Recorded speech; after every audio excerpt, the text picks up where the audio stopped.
42 all new shades that have been inspired by the world of couture fashion. You know when you find when you're polishing with a new brush, or a new bottle, it drips down and it falls on your table? Yep. This actually guides the product down the length of the brush, and it deposits the product onto the brush where you want it. So imagine you're using a quill or calligraphy pen. You know, when you press it, it deposits the product exactly where you want to, rather than just dropping on the ground. It's very similar to that, and it manages the product similar to as, say, a tube of mascara would. Oh, that's really it's such a great brush. Look at the shape of it. On a pedicure, we need Lights. Turn and pose. So there's no base coat. It was formulated to be 2 coats of color with a top coat. And as far as like, that's actually formulated as well to be limited staining, except if you're a client who's more prone to a stain nail. Like, there are some clients that are prone to more like yellowing because their nails are actually generally more porous. Yeah. But it was formulated to not leave anything behind when it's removed. So another thing is people, when they first see the bottle, they imagine holding it, and it seems like a little bit would be tricky, but in fact, when we formulated it, it is ergonomic because it holds up to the pad of your thumb, and you can hold it with your other fingers. It's actually quite easy to hold.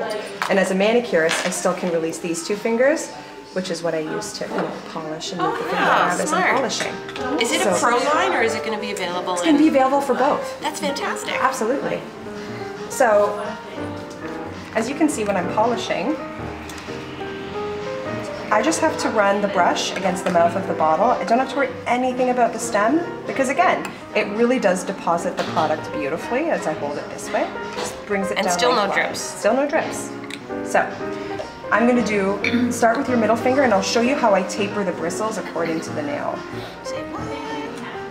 So, because I'm using a wider nail, I'll be a little bit more generous with my product.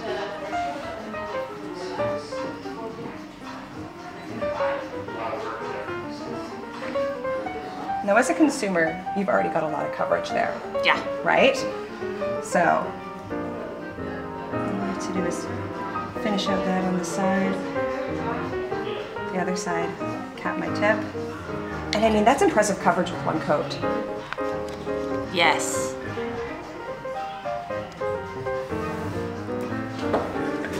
Now what's really groovy is when, I'll just skip ahead for filming purposes, when you see it on the pinky nail, because it really can. Do 1 coat? Do one coat, one stroke. I mean, there really is we nothing still have better some than that. little bit of sidewall, like a hairline.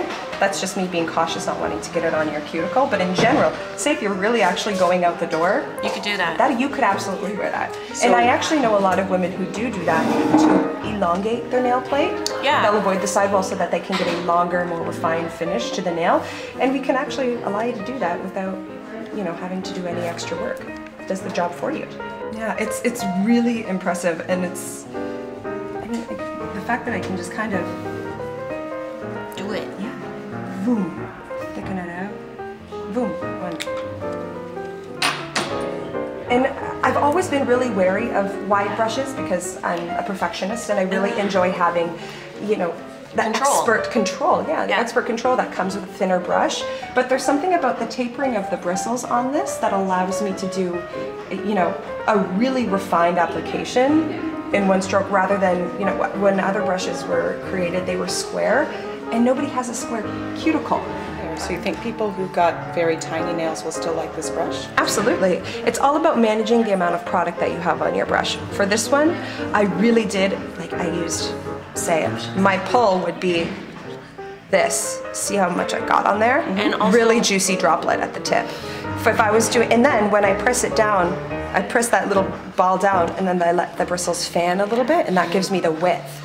So if I'm doing a pinky finger, say, I'm gonna really taper that, bring the sides in, and then if I press that down without blooming out the bristles, I'm gonna get a really pristine application. So very light pressure, if any. Absolutely. And I generally, to avoid streaks when you're polishing, you really do float the brush on the nail. You don't press. Wait, sorry, show me again how you get a tiny brush? So I'll take all the product off of one side, most of it off the other. So I have this almost like lowercase b formation here. Got that little bubble on the bottom. One side, other side. So you get a narrow brush. Narrow brush. And now, for instance, that's how I did her pinky nail, but if I was going to do her thumb, we're going to do the exact opposite. So instead, Make the mega when I brush. bring the brush out, I press it flat against the mouth, and look how wide it's getting. Oh, you right? get a fan. I get a fan. Look at that. It's way wider. Now, when I polish it down, hovering, bring the bristles out a bit more.